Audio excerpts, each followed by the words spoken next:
de Morena por el estado de Guanajuato. Y saludo al sensei, al maestro, escritor, analista político, miembro de esta familia sin censura, Ramiro Padilla Atondo, quien seguramente se va a desquitar nuevamente con el abogado César Gutiérrez Priego porque llega primero que él. Mientras seguimos esperando a César para esta mesa de diálogo, mi querido Ramiro, aprovechate, hermano. Un abrazo, ¿cómo estás? Buenas tardes. Muy bien, espérate, estoy en este momento mandándole una recarga a este cabrón. A ver, espérame. ¿Cómo estás, viejo? ¿Cómo Mi estás? querido? Hay muchos Bien, temas, bien, dice, hay bien. muchos temas. Hace rato miraba con Ceci todos los temas, digo, no, pues estos cuates están pesados, o sea, me pareciese que digamos que se quedaron en el antes de Cristo, los panistas, llorando, Margarita que quiere que regrese el del Seguro Popular, la otra panista que quiere declarar que a los narcotraficantes, grupos terroristas, bueno, no sé A por dónde ver, a ver, empezamos. a ver. Yo nada más voy a decir una cosa. No es por amarrar navajas, pero César andaba dándote carrilla hace unos segundos, Ramiro Padilla Tondo, que porque no habías llegado, que te mandaba una recarga. Abogado César Gutiérrez Priego, te saludo con mucho gusto. Tú siempre tan puntual, siempre listo para el debate, siempre armado para el diálogo, querido César. No hagas caso de estos cizañosos. Pero, ¿qué te puedo decir, mi querido Vicente? La verdad es que yo agradezco que por fin se rompa, que veamos una flor de su jardín, ¿no? De aquí para allá y nunca había tocado de allá para acá. Y con eso de que ahora me ando dejando el bigote con eso del bigote challenge, que la verdad es que parezco Cantinflas, pero bueno, pues ya estamos aquí, no queda de otra. Las traigo muertas. Oye. Las traigo muertas. Oye, yo pensé que el único que le había picado ese mosco era Toño. Ya ves que Toño parece que se llenó de chocomil ahí, pero no, ya vi que. Bigote chocomilero, bigote bueno. Chocomilero. Bueno, a ver, ¿con qué iniciamos? A ver, hablemos de Margarinflas, de Margarita Zavala, que dice que quiere que regrese el Seguro Popular, mi querido Ramiro. Dice que anda promoviendo una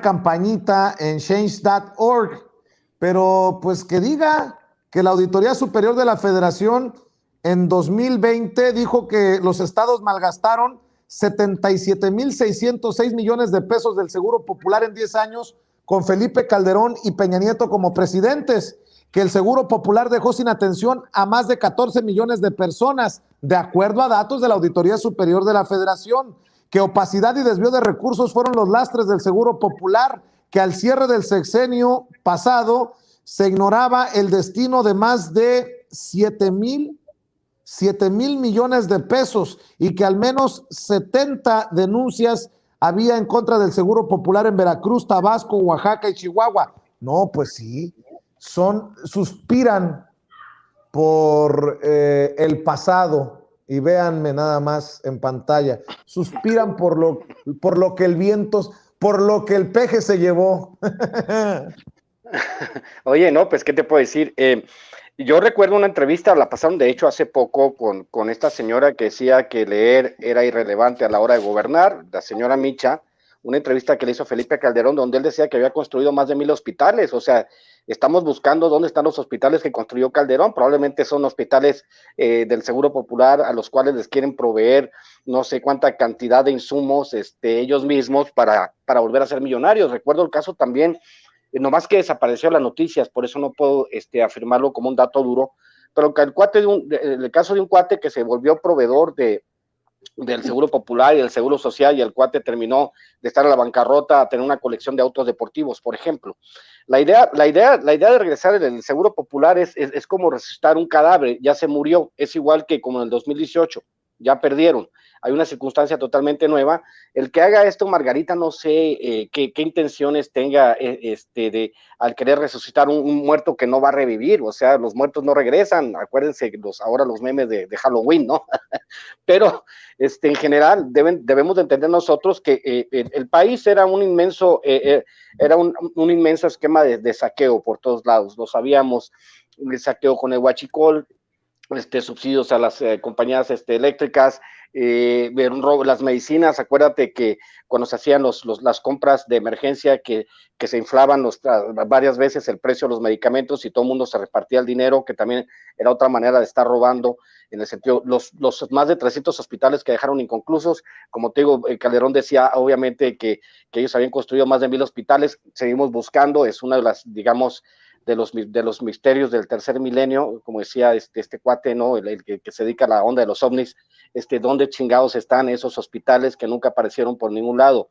O lo que hacían de agarrar un hospital, presupuestarlo por 300 millones de pesos, lo terminaban construyendo con 1,200 millones de pesos, lo inauguraban, lo dejaban en obra negra y se llevaban todo el mobiliario para otro lado, ¿no? Entonces, ¿de qué estamos hablando? Estamos hablando de uno de los más grandes saqueos. Hay que recordar también los 1,000 millones de pesos que se gastó supuestamente Felipe Calderón, que al igual que la barda de la refinería, en este sistema de vacunas, el edificio para construir, para hacer las vacunas, que nunca se hizo. Creo que era Birmex. ¿De qué están hablando Margarita y el gafete de Iberdrola, Felipe Calderón? No sé hasta dónde, o sea, cuál es el umbral de cinismo que tienen los panistas para proponer una imbecilidad como esta, mi querido Vicente. ¿Cuál es el umbral del cinismo de estos personajes? Pregunta Ramiro Padilla Tondo. César, te escucho a ti también. Pero fíjate, voy más allá con lo que menciona Ramiro.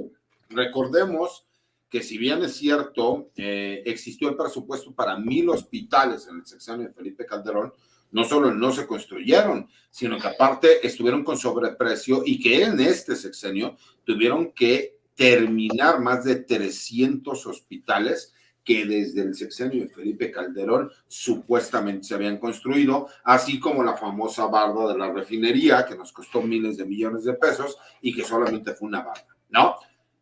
Yo, porque la gente a lo mejor no conoce muy bien esos temas, pero los que me conocen en lo personal saben que yo soy apoderado legal dentro de muchas facetas profesionales que realizo de varios hospitales.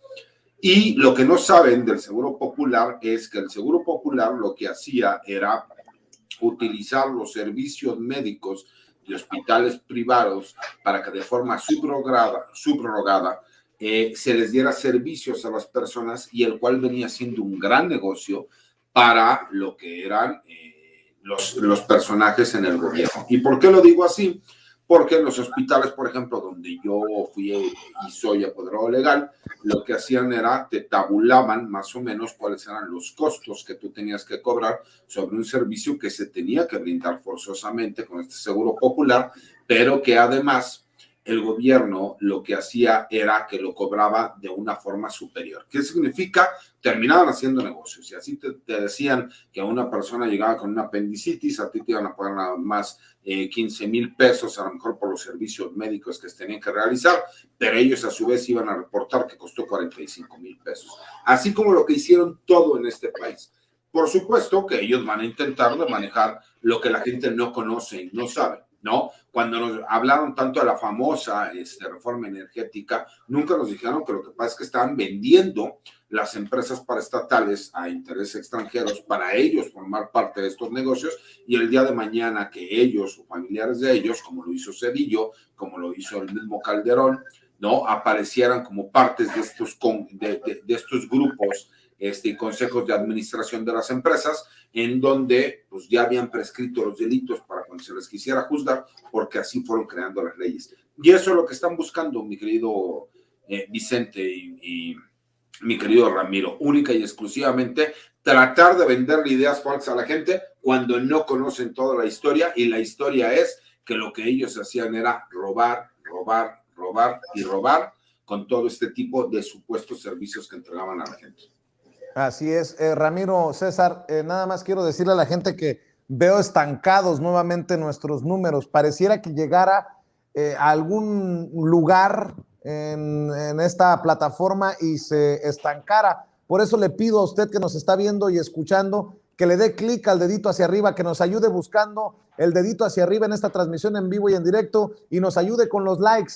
No cuestan y hacen mucho la diferencia. Gracias por tanto apoyo, gracias por darle clic en el pulgar hacia arriba, gracias por el like, gracias por suscribirse a nuestros canales de YouTube y cuando se suscriba sin pagar un solo centavo, también dele clic en la campanita para ver si en algún momento estos hijos de la chingada de YouTube envían las notificaciones cuando estemos transmitiendo en vivo y en directo o estemos subiendo videos. Oigan, hoy en el periódico La Jornada publica Santiago Nieto, el director de la Unidad de Inteligencia Financiera, un muy interesante artículo que hay que platicarlo porque es un tema que hemos abordado en diferentes ocasiones en esta mesa de diálogo, César, querido Ramiro.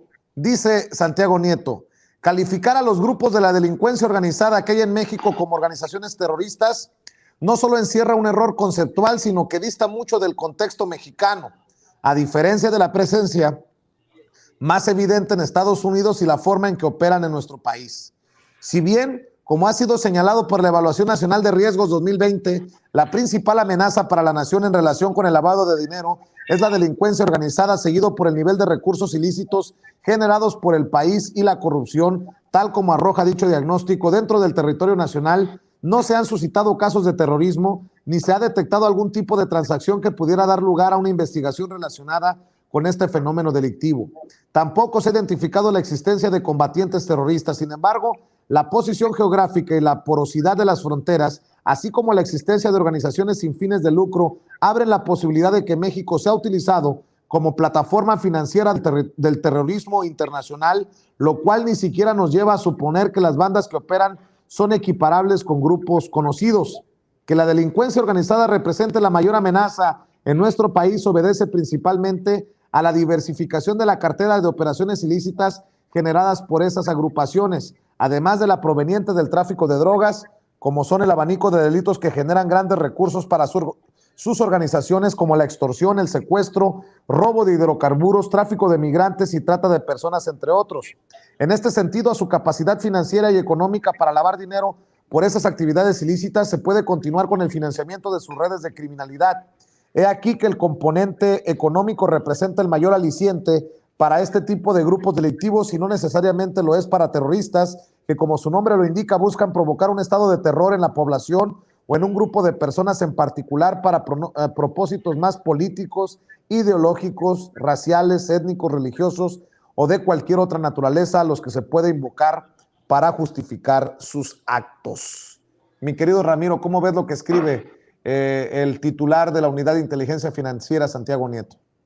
Leí con mucha atención el artículo, estaba pensando precisamente en cómo las grandes corporaciones criminales, como esta lógica de ver solamente a los grupos criminales como los causantes de los problemas, me retrotrae, voy a utilizar esa palabra que no me gusta mucho, pero pues es la que está encajada, me retrotrae a un evento que sucedió quizá en los 90s, en los 80s en Culiacán, cuando había un general de apellido Aponte Polito. El artículo salió en el semanario Z en Tijuana, donde estaba la clase empresarial, creo que fue de Culiacán, o la clase empresarial de Sinaloa, se reunieron con él para decirle que estaban hartos de que les secuestraran, de que les cobraran piso, de que les dijeran ese tipo de cosas, de que le hicieran todo tipo de cosas al narcotráfico. Entonces este general voltea y les dice a los grandes empresarios: usted vende casas, ¿verdad? Sí, pero usted nunca ha tenido ningún problema con venderle casas al narcotráfico. O sea, es una manera de lavar dinero. Pues el cuate se queda callado. Usted tiene un lote de carros de lujo, ¿verdad? Sí. Pues usted no tiene ningún problema en venderle autos de lujo al narcotráfico. O sea, empezó a enumerar todas las actividades. Usted tiene un colegio. A usted no le molesta que los hijos de los narcotraficantes vayan con usted al colegio. Obviamente, la sociedad empresarial en ese entonces voltearon a ver a Ponte Polito como diciendo: ah, cabrón, o sea, pues el señor tiene toda la razón del mundo. Es simplemente lo que pasa es que ha crecido la tolerancia hacia los grupos delincuenciales en todos los aspectos. Ahora, y esta es la parte más importante, un cartel no puede operar si no tiene una red de banqueros, de brokers, de contadores, de personas, de constructoras, para que les laven el dinero, para que el dinero se vaya reciclando. De hecho, imagino yo que muchos bancos a nivel mundial generan exigües ganancias de de lavar el dinero del narcotráfico. Por algo, una de las partes de la, creo que fue la reunión de los G23 o G20 o como se llame, fue que tenían que empezar a cerrarle el cerco a los paraísos fiscales, por donde circula mucho de este dinero ilícito que luego regresa como dinero lícito a los mercados principales. Entonces, obviamente, esta parte de Santiago Nieto, hay que aclarar también, y quiero ser enfático en el punto, nosotros del 2006, que llegó Calderón, al 2018 vivimos un terrorismo de Estado. El verdadero terrorismo de Estado surgió a raíz de la declaratoria de la guerra de Calderón y pues obviamente sus principales colaboradores están encarcelados por lo mismo, porque operaban para los carteles. De ese tamaño es la complicidad que llegó a tener el Estado con los carteles principales de la droga. Así que lo que dice Santiago Nieto, pues a mí también me parece un absoluto despropósito, porque igual permitiría a Estados Unidos intervenir, digamos, porque a ellos también les convendría intervenir en México y elevar el nivel del intervencionismo, que ya de por sí fue muy injerencista con el Plan Mérida. Más o menos es eso, mi querido Vicente. ¿Cómo ves, César Gutiérrez Priego, lo que escribe Santiago Nieto en la jornada hoy? Fíjate, ya hemos tenido parte de esta conversación, Vicente, aquí mismo en Sin Censura, y que yo te decía que los que conocen del tema, tengo buenos amigos que son especialistas en temas de terrorismo, me decían que el problema es que los grupos criminales en el país no se pueden comparar con los terroristas, con todo, y que hay actos que se podrían considerar como terrorismo, porque tiene que ver en que la idiosincrasia del grupo criminal es distinta. El terrorista busca crear, como lo dice el mismo nombre, el terror por el terror, sin importar una cuestión económica, sino más bien una cuestión ideológica. Y en cambio vemos a los grupos de criminales en cuanto, principalmente la intención de este grupo criminal es la obtención de ganancias del dinero. ¿Qué es lo que se maneja aquí? Y hay que ser muy claros, ¿no? El que los grupos criminales se pudieran manejar como grupos de terroristas tendría que ver en cuanto a lo que ellos estarían buscando para estabilizar a un gobierno y no tener única y exclusivamente ganancias de cuestiones económicas o de control territorial. Y esto también tiene que ver con la cuestión internacional de cómo se manejaría y que daría pie a que gobiernos extranjeros como los Estados Unidos trataran de tener intervención en el país. Yo nunca he visto mal el hecho de que se ataque a los grupos de criminales que existen en el país por el tipo de violencia que han manejado durante tantos años y décadas, y que ahora todos aquellos que se dan golpes de pecho se les olvide que todo este tipo de situaciones iniciaron desde el sexenio de Carlos Salinas de Gortari, continuaron en el sexenio de Zedillo, posteriormente con Vicente Fox, se acrecentaron de una forma impresionante con Felipe Calderón, y que el acabose fue con Enrique Peña Nieto, pero que los mismos medios de comunicación tradicionales lo que hacían era ocultar este tipo de noticias, porque recordemos lo que pasó en Michoacán cuando se aventaban las granadas ahí en el Zócalo en un grito, ¿no? Un 15 de septiembre, que todos lo podremos recordar, y como ese tipo de sucesos hay un sinnúmero que podríamos recordar. Pero lo importante aquí creo que es muy claro el maestro Nieto, al explicar cómo sí existe una diferencia entre lo que se maneja de un grupo criminal, lo que se maneja la doctrina y la práctica, a lo que en realidad es un grupo criminal que no tiene que ver con el terrorismo. ¿Por qué? Porque el terrorismo tiene que ver más con una idea de desestabilización de un gobierno como tal, y los grupos criminales lo que les interesa es generar caos para tener mayores ganancias.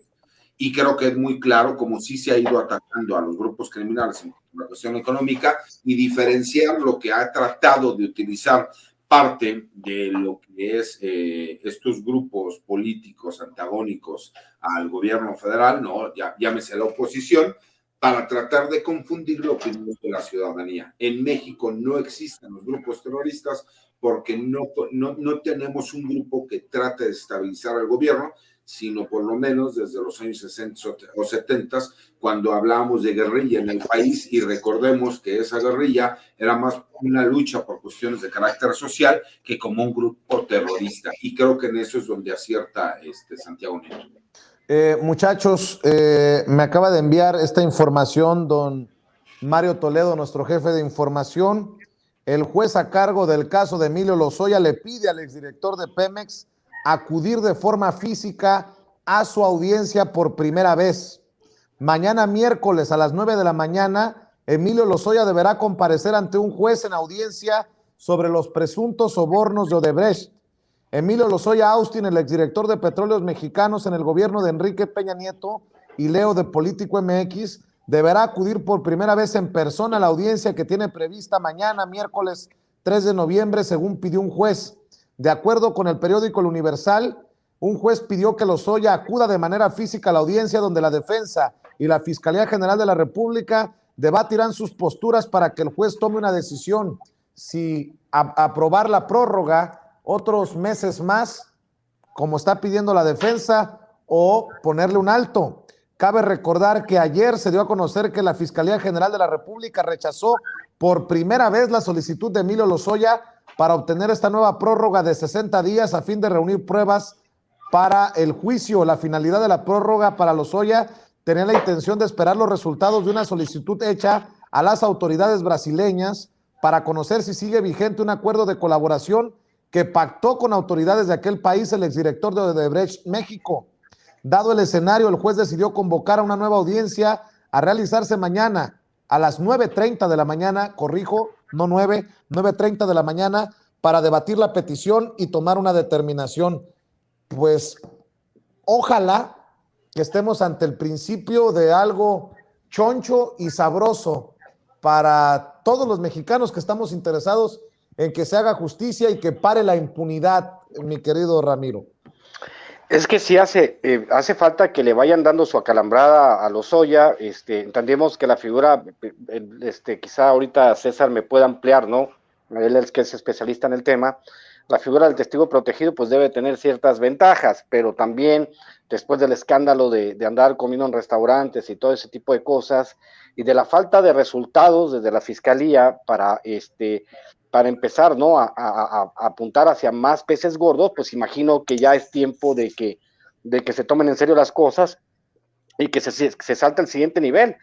Porque imagínate la cantidad de información que tiene Lozoya, o sea, de lo que se ha filtrado, por ejemplo, cuando Salinas le habló y le dijo que su hijo tenía que recibir una indemnización de $15 millones por una plataforma petrolera que era básicamente una chatarra, cosas de esas. O sea, básicamente el uso y abuso del presupuesto público, el uso y abuso de Pemex, la intención sobre todo de quebrar a Pemex para repartirla, para venderla como chatarra, son ese tipo de cosas que nosotros mexicanos tenemos derecho a saber. Y qué bueno que ya venga la audiencia y que ahora sí el tipo presente, y si tiene las pruebas que las presente, y si no, pues que pague con cárcel todos los años que tiene que pagar el asunto de haberse robado tanto dinero, de haber aceptado tantos sobornos y haber dañado el erario con tantos miles de millones de dólares con esos contratos amañados. Hay que recordar, por ejemplo, que había una planta de fósforo que se la vendieron a la iniciativa privada y que le tenían que pagar $1 millón al mes, produjera o no produjera fósforo.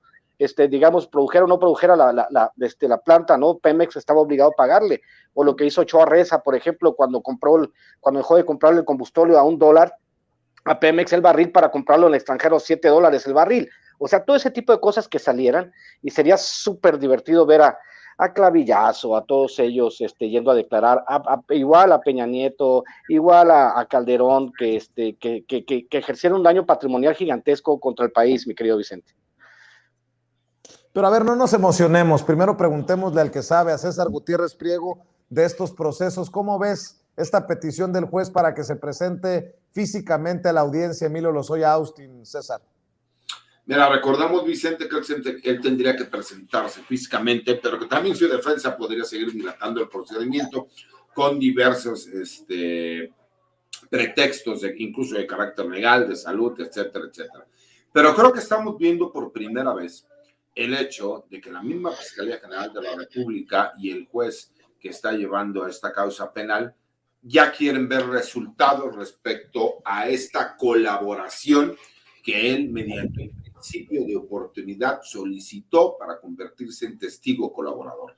Creo que la indignación de la misma sociedad mexicana al verlo paseándose como niño por su casa en uno de los restaurantes más lujosos del país, y sin la necesidad de que tuviera algún tipo de restricción, porque esa es la confusión que tenía la gente, ¿no? Pues creo que llegó el momento de decir, perfecto, señores, El único delincuente que nosotros tenemos confeso respecto a este delito es el señor Lozoya. O empieza a darnos resultados o empieza a darnos la información de acuerdo a lo que nosotros consideramos que era un criterio de oportunidad, pues un testigo colaborador, porque él llegó a un acuerdo con la Fiscalía General de la República para aportar datos de prueba que aportaran información y que personas por arriba del escalafón en donde él se encontraba, llámese, si él es el director de Pemex, estamos hablando de secretarios de Estado o el presidente de la República de aquel sexenio, diera la información para que pudiera corroborarse y ser muy claro.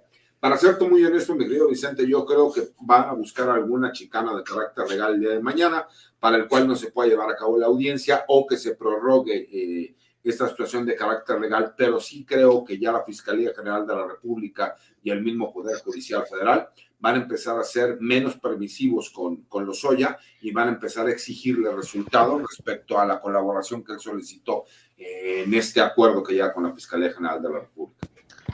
¿Será que si todo resulta un fiasco, ojalá que no sea así, pero si fuera un fiasco, este también es el momento para que Gersmanero se vaya a la chingada, Ramiro? Pues que como te digo, y lo hemos discutido en otras circunstancias. No, pero ya sé, pero la pregunta, Che, es muy directa. Si Lozoya no termina en el bote y no ensartamos a media docena de cabrones, ¿con qué puta cara se queda Gersmanero? Si ellos fueron los que aprobaron esta figura del testigo protegido para Lozoya, le compraron la historia a Lozoya. Si resulta una pinche mierda, pues que se la traguen ellos solitos. Sí, se tiene que ir, definitivamente, y o sea, el tiempo se está agotando, queremos acciones, y si mi querido Gersmanero no soluciona de buena manera, porque para eso lo pusieron, para que solucione cosas, pues ya sería bueno, como dicen en el béisbol, ya pedirle la bola y que se vaya al dugout, ¿no? Porque hay que traer un relevista que venga con toda la motivación. Como te digo, obviamente tenemos un campo minado, que es el sistema judicial, que son las cortes, que es todo, que igual que por un tema legaloide te pueden salvar de la cárcel, pero ya va siendo hora de que Gertz haga algo contundente, no, pues porque ya tiene que ser, ¿no? Ya son 3 años casi. ¿Y en qué momento es ese momento? Perdónenme la expresión, César. ¿En qué momento nos vamos a dar cuenta de qué tan chingón está el caso de Lozoya? ¿O en qué momento nos vamos a dar cuenta que es una mierda? Lo que pasa es que incluso los mismos tiempos nos lo está dando el juzgado federal, por eso lo están mandando llamar en el sentido de que no le autorizaron que la investigación complementaria hubiera 30 días más de prórroga, y tendríamos que empezar a ver cuáles son los datos de prueba que él genera. ¿Para qué? Para que veamos imputaciones en contra de estas personas. Con todo respeto, mi querido Vicente, no pueden pasar más de 3 meses en que empecemos a ver resultados de detenciones, órdenes de presentación, órdenes de aprehensión respecto a este caso, porque los mismos tiempos y de acuerdo a las etapas jurídicas que se está hablando, se tienen que dar de forma inmediata. Y sí creo que la continuidad del fiscal general de la República se encuentra supeditada, a los resultados que podamos empezar a ver en este asunto. ¿Por qué? Porque este asunto sería la muestra de que si el fiscal general de la República llegó a un convenio por beneficio de los intereses del país, o fue un acuerdo político único y exclusivamente para proteger a un personaje que pudiese tener alguna relación ligada o directa con él. Entonces creo que sí es importante que él salga a dar resultados y a deslindarse de estas situaciones que por lo menos a todos los que analizamos este tema nos hace dudar respecto al por qué se le consideró como un testigo colaborador y hasta el momento se le ha apapachado cuando es la única persona que ha, por lo menos de forma legal, aceptado haber cometido un delito, en este caso en específico. Así es. Oye, Ramiro, César, ¿cómo nos alcanza este Día Internacional para poner fin a la impunidad de los crímenes contra los periodistas. Hoy el subsecretario de Gobernación, encargado precisamente del mecanismo de protección a periodistas y defensores y luchadores sociales, debí de haber dicho, pone en Twitter que es el Día Internacional para poner fin a la impunidad de los crímenes contra los periodistas. Sube un corto video que en el Día Internacional para poner fin a la impunidad de los crímenes contra periodistas, la protección a personas defensoras de derechos humanos y periodistas debe ser una política de Estado que involucre a las autoridades de los 3 órdenes de gobierno. Es necesario establecer los marcos normativos en materia, crear un sistema nacional de prevención y protección y fortalecer los mecanismos. Yo pregunto, y creo que la pregunta es clara y contundente, ¿cómo nos alcanza este día, mi querido Ramiro? Porque los datos son dolorosos. Con la llegada de Andrés Manuel López Obrador, desafortunadamente no han parado los ataques contra periodistas, los asesinatos de periodistas, y angustiantemente lo tengo que decir, Ramiro. Yo vengo de Baja California, donde es de larga data los ataques a los periodistas. Hay que recordar el asesinato del Gato Félix, de Francisco Ortiz Franco, el atentado contra Jesús Blanco Ornelas, las amenazas de bomba que ha tenido el semanario Z, por ejemplo, que ha reportado las actividades de narcotráfico de muchas maneras. Hay que recordar, por ejemplo, el cinismo rampante con el cual Javier Duarte se le premiaba cuando era gobernador, por defender la libertad de expresión en el estado de Veracruz, donde más se asesinaron periodistas en México en un periodo. Y sí hay que recordar que es importantísimo que México está a la altura de Afganistán, de Irak, en el sentido de que es donde más periodistas mueren en el mundo, y por supuesto que hay muchas cosas que se tienen que hacer con el tema de las amenazas al ejercicio del periodismo.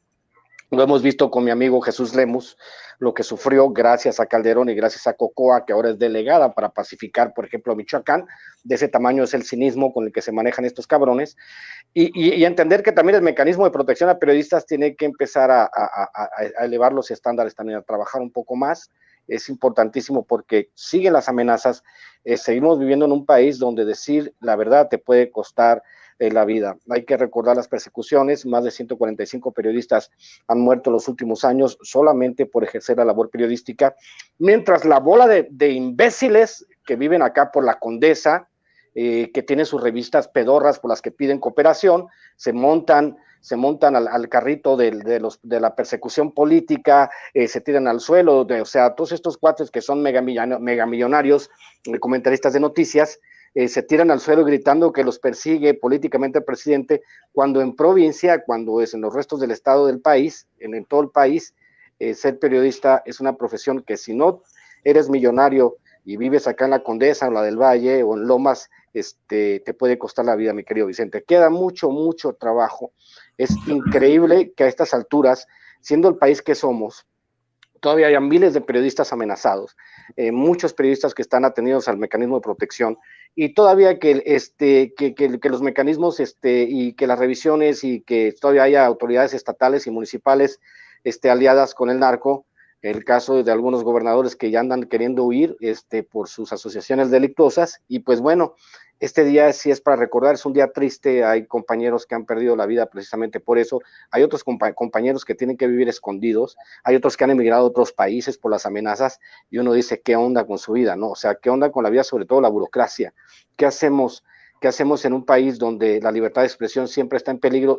Claro está, los de la derecha se pueden tirar al suelo gritando la libertad de expresión, pero igual nos pueden censurar en todas las plataformas. No sé, todavía como que nos queda un largo camino en el sentido de llevar verdadera justicia y de proteger de manera verdadera a todos nuestros periodistas, a todos los más de 300,000 personas en el país que trabajan en labores periodísticas, y decirles que pues de alguna manera tenemos que apoyarlos y tienen que ejercer libremente, y que los estándares tienen que cambiar, porque en México, como decía José Alfredo Jiménez, parece que la vida no vale nada, mi querido Vicente. Y precisamente en ese sentido, César, hay que hablar firme y con la convicción de siempre decir la verdad. Estoy viendo este caso de Rosario Robles. ¿Qué cosa? Sigue de gira, de tour de medios, desde la cárcel ahora estuvo entrevistada por Carlos Alarraqui. Háganme ustedes el favor. Andrés Manuel López Obrador sabe que puedo representar un obstáculo en su proyecto, dice Chayo Robles. Indicó que el presidente Andrés Manuel López Obrador se quiere vengar contra ella porque la exsecretaria representa un obstáculo para su proyecto de nación. La exsecretaria de Desarrollo Social del sexenio de Enrique Peña Nieto, Rosario Robles Berlanga, aseguró que la decisión de un juez de que permanezca en Santa Marta, Catitla, se trata de una venganza de parte del gobierno federal y que se están utilizando las instituciones para la persecución política de disidentes. Cada vez es más evidente que esto se trata de una venganza. No es la justicia la que se está aplicando, no es el Estado de Derecho el que se está respetando, dijo la exfuncionaria en entrevista con Carlos Alarraqui, querido César Gutiérrez Priego. Mira, Vicente, esas son las incongruencias que yo te decía. A ver, mi padre, que también fue un secretario de Estado y que terminó en prisión, de un día para otro lo incomunicaron, lo mandaron a la prisión federal de alta seguridad, porque ahí su presidente lo quería realmente perjudicar, ¿no? ¿Por qué? Por las investigaciones que mi padre hizo sobre su familia política. Y yo quisiera ver que mi padre hubiera tenido oportunidad de dar las entrevistas que ella da, que pudiera hablar de la forma en la que habla del presidente de la República. Tuvieron que acabarse el sexenio para que le pudieran hacer una entrevista a mi señor padre, y incluso fue telefónica. Entonces, yo le recordaría, y yo no puedo nunca negarle a alguien que tenga el derecho de tratar de defenderse, ni a ella, ni a su hija, ni a sus abogados, al cual conozco. Por supuesto que no les puedo quitar ese derecho, ¿no? Y es muy válido. Pero de ahí a que ellos quieran decir que supuestamente existe una consigna en su contra, que me disculpen, porque ella de entrada debería estar en una prisión federal y no en un centro de readaptación social en la Ciudad de México. Eso es de entrada. Y yo quisiera ver todas las personas que conocen o tienen algún familiar o algún cliente los ha tocado estar en un centro federal de readaptación social, se darían cuenta de la gran diferencia que existe. Las visitas son una vez a la semana, se recorren cada semana. No hay la oportunidad de que te puedan autorizar a hacer entrevistas. Las llamadas telefónicas es única y exclusivamente una vez a la semana, y las mismas son monitoreadas, ¿no? Y si estás dando una entrevista que no está autorizada, te cortan la llamada, como muchos de ustedes lo han escuchado con el caso de Vallarta. Quisiera que ella entendiera esa parte, en donde vimos periodistas como Carmen Aristegui, que tuvo que salir de un espacio público, radiofónico. ¿Por qué? Porque un presidente de la República se sintió ofendido porque le dijeron que posiblemente tenía problemas de alcoholismo, haciendo referencia a una nota de otro periodista, ¿no? O como aquel periodista que también de repente fue y increpó a Felipe Calderón, o aquel padre de familia que fue y increpó a Felipe Calderón y que terminaron siendo asesinados meses después. Si ella realmente tiene pruebas de que existe en su contra una campaña, o que es el poder del gobierno federal para que ella esté ahí, le aseguro que lo primero que harían sería mandarle a una prisión de máxima seguridad, y no tendría todas las canonjías que tiene de poder andar dando entrevistas en diferentes medios de comunicación, que incluso se lo están autorizando los mismos centros de adaptación social, que en un centro federal no lo harían. Entonces, bueno, es muy fácil hablar, ¿no? Desde el privilegio, pero si realmente le tocara vivir que un presidente de la República estuviera en su contra, como a nosotros nos tocó por más de 2 sexenios, vería la diferencia de lo que está hablando. Así es. Oye, Ramiro, para ir cerrando, la última y nos vamos, para ti y para el licenciado. A ver, se fue a quejar Lorenzo Córdoba al extranjero de Andrés Manuel López Obrador.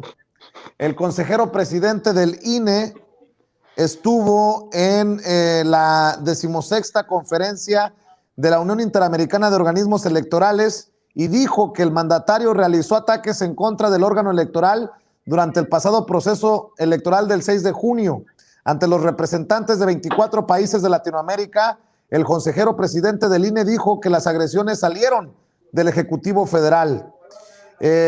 Córdoba negó que en gobiernos anteriores hubiera descalificaciones, y mucho menos con la intensidad y la estridencia discursiva que está ocurriendo en tiempos recientes. Pues se matan solitos. Pues ¿por qué? Pues porque eran parte del mismo de la misma pinche mafia, Ramiro. Es que este tema es bien interesante porque hay que entender esa parte, ¿no? Donde el prianato estableció los candados y los mecanismos para no ser perseguidos, para perpetuarse en el poder, pero lo que pasa es que hubo un elemento externo, o digamos, no sé si la palabra sea exógeno, en este caso, eh, Andrés Manuel López Obrador, que les ganó con sus propias reglas y con su propio sistema a pesar de ellos. Entonces, obviamente, cuando él ve que ya tiene que ceder el poder, es otra jugada del presidente. Como te digo, el presidente va a 4 o 5 jugadas adelante de estos cuates que no saben ni por dónde les llegan los chingadazos, que tienen que ir a quejarse al extranjero, o sea, tienen que ir a subordinarse al extranjero, como el caso del comandante Borolas, que va a la cumbre del cambio climático, por ejemplo, ¿no? Es subsidiado por la compañía a la que le dio subsidios por más de 100,000 millones de pesos, por ejemplo, ahí está el comandante Borolas, esa botarga del doctor Simi, mal llamada Felipe Calderón, que vemos que todos ellos estaban compaginados, tenían entretejido todo el sistema para permitir que se reprodujeran los mecanismos de robo al erario. Básicamente hay que recordar el caso de las Harley Davidson, el caso del boicot abierto al juicio de expresidentes que nos tocó vivir, todo ese tipo de cosas que Lorenzo Córdoba no ha entendido. Desgraciadamente para él, el tiempo para la derecha se está agotando. Hoy mismo Marquito Cortés empezó a llorar que iba a perder todas las gubernaturas. Pues sí, cabrón, por eso yo decía, ¿te acuerdas cuando te dije aquí mismo en el programa que lo mejor que le podía haber pasado la cuarta transformación fue que Marco Cortés se religiera?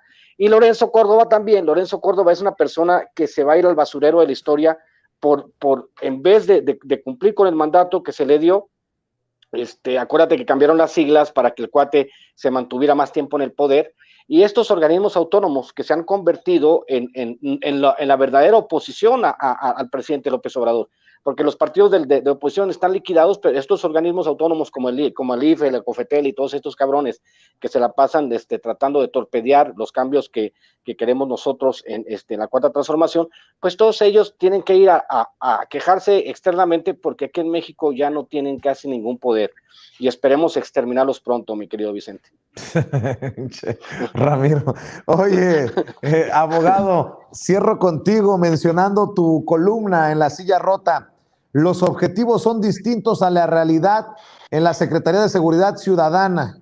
Los objetivos contrastan con lo que se vive en el día a día. Nuevamente la sombra de la inseguridad vuelve a lacerar a la mayoría de los ciudadanos, quienes resisten los embates de la indefensión y la injusticia que se viven en las diferentes fiscalías y tribunales del Poder Judicial. Los funcionarios públicos que laboran en estos lugares se limitan a realizar sus actividades bajo un marco burocrático que se convierte en un viacrucis para todas aquellas víctimas del delito que interponen una denuncia. A nadie le importa lo que sucede hasta que no se vive en carne propia la corrupción del sistema para obtener justicia. Y hablas de los objetivos precisamente de la Secretaría de Seguridad Ciudadana, abogado, nuevamente dura. Sí, lo que pasa es que tiene que ver, y trato de ser como que muy claro, Vicente. A ver, la Secretaría de Seguridad Ciudadana tiene objetivos que incluso están publicados, que tienen que ver con lo que es la agenda de lo que está buscando para llevar año con año. Y dentro de los objetivos, digo, bueno, pues este es el objetivo que ellos están buscando, y llegó la comparación de que el objetivo es muy distinto a lo que se está realizando, y que tiene que ver también con falta de preparación, con falta de capacidad, y porque mucho del trabajo que a lo mejor estaba buscando en un principio y que inició con un objetivo claro y específico, cambió conforme se fueron dando estas situaciones. ¿Por qué?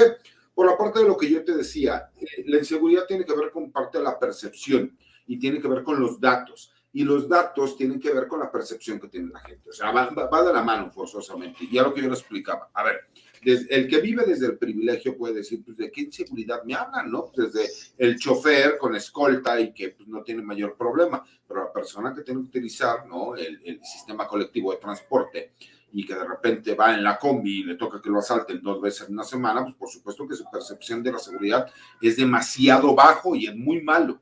¿Cuál ha sido el problema? Que los objetivos que la misma Secretaría de Seguridad y Protección Ciudadana manifestó desde un principio tuvieron que irse cambiando. ¿Por qué? porque forzosamente sigue la federación tratando de apoyar a los gobiernos municipales y a los gobiernos estatales, porque simple y sencillamente no han tenido la capacidad para hacer el trabajo. Y explico un poco esos puntos como que muy claros, ¿no? De cómo han sido los objetivos y estos han cambiado. Así es. Oigan, pues estamos ya a punto de cerrar esta edición de Sin Censura Nocturno en esta reestructuración. Yo quiero aprovechar estos últimos minutos para agradecerles que aguantan vara, que cuando hablamos de ir construyendo espacios, de armar una familia, pues que no son nada más dichos al aire. Y ustedes están más puestos que un calcetín y fueron de los primeros que dijeron, aquí estamos y no nos vamos. Y yo les quiero agradecer, abogado, les quiero agradecer, Ramiro, por apoyar a pesar de las bajas y otras más bajas, muy bajas, unas malas y otras muy malas, que aquí están al pie del cañón y eso lo tiene que saber la gente y lo quiero externar públicamente, Ramiro. Mi querido Vicente, primero César. muertos que rajados y hasta las últimas consecuencias, y como yo siempre se lo he dicho a la gente, y hasta donde tope. Y aquí vamos a seguir y seguiremos, mi querido Vicente, gracias al cariño de la gente y al apoyo que personas como tú nos han dado. Así que no te preocupes, aquí vamos a seguir, aunque nos peleemos el Pelón y yo, aunque Oye, carreta, a ver, César, pelotudo, escuchá, me tocaba a mí, boludo, no te metas, ¿viste? A ver. Dice mi negrito que no empieces con esos cosas. A ver, quiero recordarle al auditorio Sin Censura que tenemos otros espacios. Nuestro nuevo canal se llama Noticias MEX, que es otro canal de respaldo de Sin Censura para que se suscriban también. Quiero decirles de YouTube, señores, no somos uno, no somos 100. YouTube cagado, cuéntanos bien. Vamos a seguir con nuestro esfuerzo informativo e independiente por todos los medios. Ya sabes, Vicente, somos una familia y como familia tenemos que jalar en las buenas y en las malas. Así es como funciona esto. Si no lo hacemos así, si no somos solidarios, si no le saltamos al toro, yo creo, sí, obviamente hubo gente triste por el asunto del cierre de espacio de fin de semana, pero señores, es un cierre de temporada, luego regresamos fortalecidos, con más ideas. Ustedes no se preocupen, lo único que tenemos que hacer es aguantar la tormenta. Ya que pase la tormenta, regresamos al formato fortalecidos. Creo yo que sí, YouTube oculta mucho el contenido porque los canales que tienen más de 1 millón de suscriptores tienen que tener 10 veces más vistas que las que tenemos nosotros. Yo creo que ya es un afán de callar los espacios independientes, pero señores, no nos vamos a ir a ningún lado, nos vamos a ir y vamos a seguir como equipo en este esfuerzo de traerles el mejor contenido, de traerles a los más guapos del YouTube, porque aparte somos muy guapos toda la bola, para que ustedes se deleiten la pupila, ¿no? Oye, Ramiro. Disculpen, por favor, que se anda marihuaneando el buen Ramiro. ¿No? Les agradezco el apoyo, que aquí seguiremos, pero bueno, ya saben que en toda familia hay un Ramirito. Oye, ¿y qué milagro? Como bien lo dice, fíjate, oye, abogado, dime. Dime. No, yo dije, qué milagro que no anda presumiendo que ganó la máquina, la América, o mamadas de esas, pero bueno, cada quien. Te voy a ser muy honesto, ya se vuelve costumbre cuando eres el campeón, le ganas al superlíder, vas a calificar en segundo lugar y todo lo demás. Digo, ya es como que algo normal. Cuando estás acostumbrado al éxito, como yo, si me explico, pues obviamente no te pones a burlarte de las personas que le van a la América. Por cierto, ¿a qué equipo le vas, mi querido Vicente? A la selección mexicana y de vez en cuando. Ok. César. No te dolió un poco ese penal que tuvimos al último. No me debes una carnita asada por ahí en confianza. Pero ya nada más comento, ¿no? ¿Qué dice Ramiro? César, a ver, di, las traigo muertas. A ver, di, güey. Ándale, por favor. No, mejor voy a decir, debe de ser difícil tenerme y luego ver. No, nomás que me sale el pásame la camiseta. La practicada ya la llevo, pero el bigote no me sale, ¿no? Ya llevo 3 o 4 días y nomás no me sale muy bien el bigote. Oigan. La negra. Aquí la traigo para ti. Chiquitito. Ya, pechito, me quedó diciendo. No, es que, a ver, estuvimos en Iztapalapa el sábado, Rafa Herrera y yo, y supuestamente el señor aquí presente, el de traje azul, iba a estar presente y tuvo una molestia estomacal. Entonces no le tocó la playera oficial, que es maravillosa y que por eso estaba diciendo la negra antes de que pinche Vicente me albureara. Pero yo qué culpa tengo, güey, te pones de pechito, güey. Te mató. Era nomás, qué clase de belleza. Qué chingón, qué chingón. Chulada de playera. Pero a ver, pelón, vamos a explicarle a la gente por qué me estoy dejando el bigote. Porque el buen Ramiro me retó a que hiciéramos el bigote challenge. Entonces yo, como soy un hombre de palabra, le entré al bigote challenge. Terminando el bigote challenge, vamos a tener el copete challenge para que vean cómo Ramiro se va a rajar. Oigan, para cerrar, y creo que qué mejor forma de cerrar con esta mesa que siempre disfruto. Bueno, todas las disfruto, pero sobre todo esta mesa de diálogo. Más que todas, mi querido Vicente. ¿Para qué te haces? Ahora sí el que se pone de apechito. Me maté solito, valiendo madre. Bueno, me chingué. Mira, hasta rojo me puse, cabrón, no mames. A ver, no, yo que quería cerrar con una calavera alburera que me mandaron. ¿La puedo compartir? La alburiada ya quedó, mi querido Vicente, avéntate la calavera nada más. Aquí les va esa parada. Firma la calavera alburera. Famoso chico alburero que gustaba ver gototas, cuando caía un aguacero por comer queso badotas, fue a caer al agujero. Me dará usted la razón cuando digo que este amigo blanco era de corazón, daba techo a los mendigos. Fina mortaja vestía con tela de juir bordada y a su última morada bien tieso se dirigía. Tal como Aquiles lo quiso, se enterró en lomas ajeas, donde el cura Melchor hizo, le dijo su salea. El pueblo de Tenalgueo lo lloraba sin consuelo, rezando hasta los ateos a San Benito Camelo.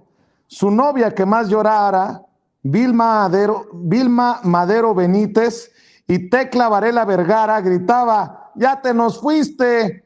El más fiel de sus amigos, don Tencho Orizaba Rico, consolaba ante testigos a su prima Isela Pico.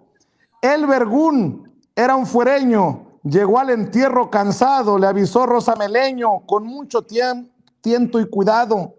Me dejó sus huerfanitas, les pido cooperación, con Chaqueta, Mela y Rita, háganme ese gran favor. Hijo de la chingada, la gente no se aguanta. Mi querido Ramiro, se me hace que tú eres el tal Aquiles, va a esa parada. Es lo que dice la gente, pero no les crean. A mí me decían, ay, Ramiro. Estaba esperando para que le explicaran cómo iba lo de la... Pero bueno, yo ya me callo, porque mi madre ya me mandó mensaje que ando desatado. Entonces, bueno, pues Ramiro, Padilla Tondo y el Comete Challenge termine y cierre este espacio, por favor. Bueno, pues cerremos. Dime. Acabo de abrir una cuenta de respaldo en Twitter, porque ya sabes que de repente se pone rudo a la derecha, también en Facebook, ya parece que a mí también ya me andan metiendo marca personal, diciendo que comparto fake news. Si quieres te metemos... Mejor me sacas, güey. Ya estás bien en sartenes, Vicente, ya esta noche sufrirás, padre. Entonces, como les digo, abrí una cuenta de respaldo. ¿Por qué no me lo vas a dar o qué? Presten atención, señores, por favor. Déjame terminar, cabrón. A ver. Abrí una cuenta de respaldo que es @ChairoIlustrado para la gente que me quiera seguir en Twitter, porque también parece que ya se andan queriendo poner rudos en las cuentas, ya una vez que Chairo Ilustrado, @ChairoIlustrado en Twitter, porque ya al parecer ya empiezan a meterle una marca personal por todos lados y vamos viendo, ¿no? Que se puede hacer. Les agradezco como siempre. Ahí nos vemos el próximo jueves entre Chairos y Fifis, donde el licenciado y yo no nos peleamos y no dejamos hablar a nadie. Bueno, hasta eso que al Mejo sí lo dejamos hablar un poco. Él sí tuvo más quebrada de hablar, ¿no? Y pues sí, les agradezco mucho a toda la gente. Suscríbanse a Noticias Mex, suscríbanse al canal de Vicente Serrano, a los alternativos, y señores, sigamos sin censura, sigamos haciendo comunidad, y digámosle a los señores del YouTube que no nos van a poder derrotar, no nos van a doblar. Vamos a ir a otras plataformas, a donde sea, pero este esfuerzo periodístico independiente nadie lo va a callar, señores. Con eso me despido por esta noche. Besitos, muy bien. Vicente. Nos doblamos, Aquí. No, atrás, volteate. Nos doblamos, pero no nos rompemos.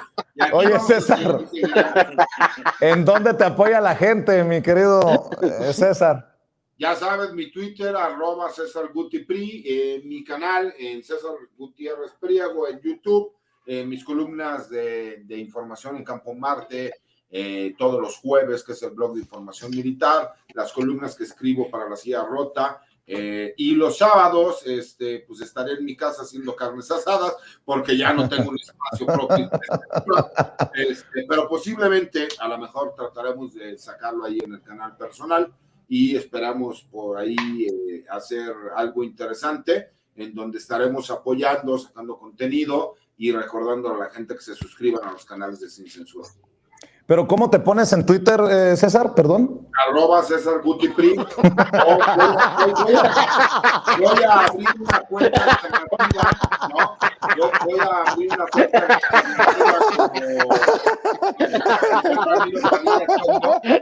voy a llamar Juan Camaney Fifi, ¿no? Por eso del...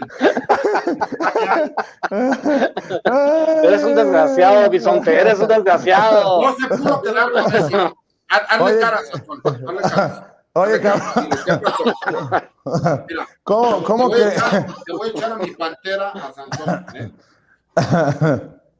Ay, ahora mi querido César, ¿cómo? Por cierto, saludos a mi tropa, cuídense mucho, que Dios los bendiga. Muy bien, César, te mando un abrazo. Gracias, ya te estás ahogando, papi. Ya te estás ahogando. Esta calidad. Ya te estás ahogando. Para que, ¿sí me explico? Pero de que el abogado hasta cuando pierde empata para que no haya problema. Y ya me voy antes de que alguien por ahí se la saque. Hasta apagó la cámara.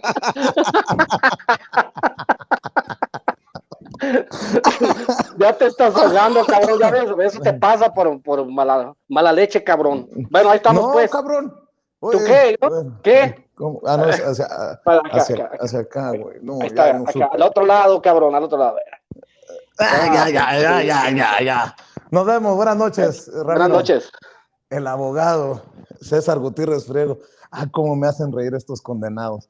Bueno, ya nos vamos porque ya se nos quemaron los frijoles. Después de esta clase